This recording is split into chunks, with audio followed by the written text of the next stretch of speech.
il y a des messages que vous voulez transmettre à la jeunesse marocaine.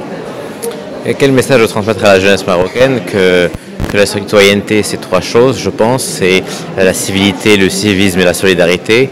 La civilité, c'est le respect des autres, c'est la politesse au quotidien, c'est le respect de la chose publique, des biens communs, de la rue. C'est aussi le civisme qui est le respect des lois. Il faut respecter les lois, les règlements, donc respecter ce qui permet de vivre ensemble. Et c'est la solidarité, c'est être sensible à l'autre, à la compassion avec ceux qui sont plus vulnérables, qui sont plus fragiles. Donc je pense que la citoyenneté, c'est ces trois valeurs: civisme, civilité et donc solidarité. À votre avis, que peut-on faire pour avoir des jeunes citoyens? Je pense qu'on a besoin de modèles et dans une certaine mesure, alhamdoulilah, le Maroc a certains modèles de citoyenneté. Je pense à une femme comme Amina Slaoui, qui est une femme remarquable de citoyenneté. C'est Mohamed Abed Andalousi, qui est un homme remarquable en termes de citoyenneté. Il y a Aïcha Chenna, il y a Rita Hello, de plus en plus dans le mouvement des citoyens. Donc il y a des citoyens qui sont des modèles et donc on a besoin de gens. Et il y a des jeunes des plus jeunes, il y a Ayman Boubou, il y a les Larandi, il y a les grands citoyens et des citoyens plus jeunes qui donnent l'exemple. Et concernant le rôle de la société civile, quel rôle joue la société civile actuellement pour la formation des jeunes citoyens?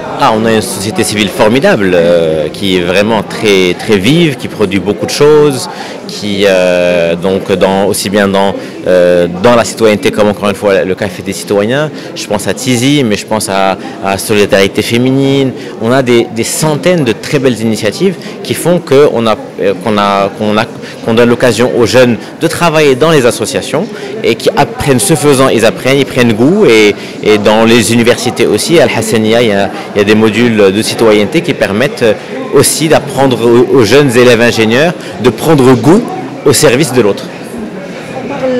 Actuellement, l'actualité, c'est le rôle de l'école dans l'éducation des jeunes. Qu'est-ce que vous pouvez nous dire à ce sujet? L'école joue un rôle fondamental parce que l'éducation se fait, à mon avis, dans trois endroits essentiels. Effectivement, l'école, où le professeur, le muderris, est un vecteur de transmission de valeurs. Ensuite, vous avez la famille, les parents, les grands-parents, et vous avez la rue avec les voisins et les amis et les copains. Donc oui, l'école joue un rôle fondamental. Mais notre école est fondamentale et défaillante à certains égards, et notamment par rapport à la transmission des valeurs. Quelles sont les questions qui seront débattues ce soir?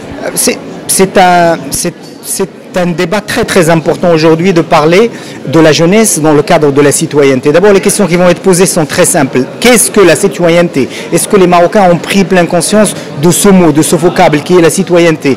Maintenant, on pose aussi d'autres questions sur l'avenir du Maroc dans le cadre d'une réflexion profonde, rationnelle sur le concept de citoyenneté en relation avec le Maroc qu'on est en train de préparer pour demain.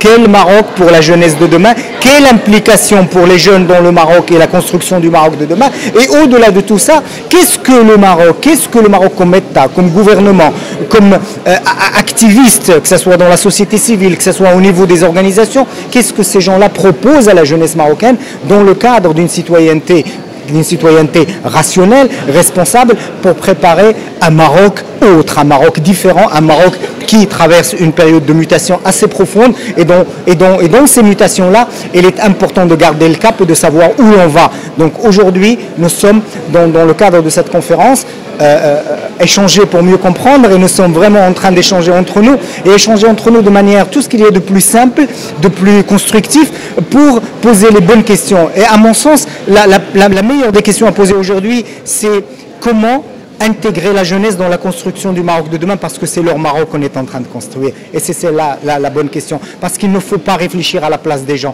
Il faut laisser les gens s'impliquer dans une démarche qui construira la vie qu'ils rêvent, et la vie qu'ils rêvent pour eux demain. Et ce sont eux les seuls qui sont capables de rêver ce rêve-là. Merci beaucoup.